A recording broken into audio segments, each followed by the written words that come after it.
Welcome to the deep dive. Imagine, if you will, a world hidden just beneath ours where the most ordinary seeming creatures might hold these forgotten destinies. Yeah, where magic isn't just storybook stuff, but something humming right under the surface. Exactly. And today, we're stepping right into that kind of world. We're diving into some really fascinating excerpts from a narrative called Whiskers and the Night Garden, a feline guardian's tale. It's a brilliant find, this story. And our mission, really, for this deep dive is to pull out those key insights. We're not just looking at the plot of, Whiskers' journey. Right. We want to see what this story tells us about, well, hidden magic, maybe forgotten parts of ourselves, and that surprising balance you sometimes find between different realities.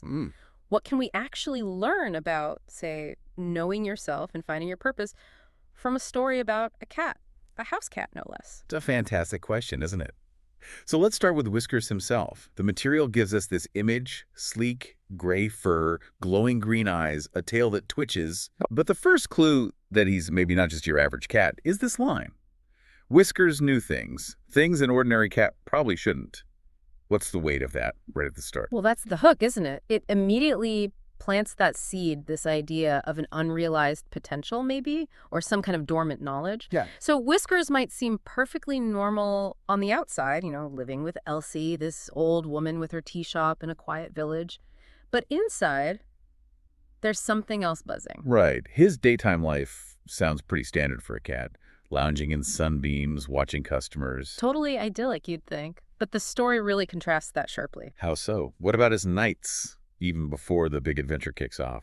See, that's where the duality comes in. Days are comfort, routine, but nights, when the stars and moon are out, Whiskers explores. And it's not just restlessness, I think. It feels like it foreshadows this other, more active part of his nature that's maybe searching for something bigger, almost like his subconscious is already reaching out.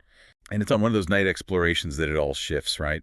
He's in Elsie's garden, which itself sounds a bit special. Yeah, the text calls it a little enchanted. Lavender, rosemary, these bluebells that supposedly sing softly. It sets a mood. And then he hears it, a voice. It's cat. What happens next? Gotta be startling, right? He looks up and there's this silver moth. But I mean, not just any moth. It's huge, way bigger than normal, hovering over this glowing blue flower. Its wings shimmer like actual moonlight. Wow. And the moth seems genuinely surprised. Whiskers can even hear it. It says, "You can hear me. Good, time is short." And Whiskers just asks, why are you glowing? Such a cat question. Yeah, very direct. But that simple question opens the door. The moth says it's from the night garden, a hidden place deep in the woods and dangerous. Okay, hidden garden, mysterious moth. But then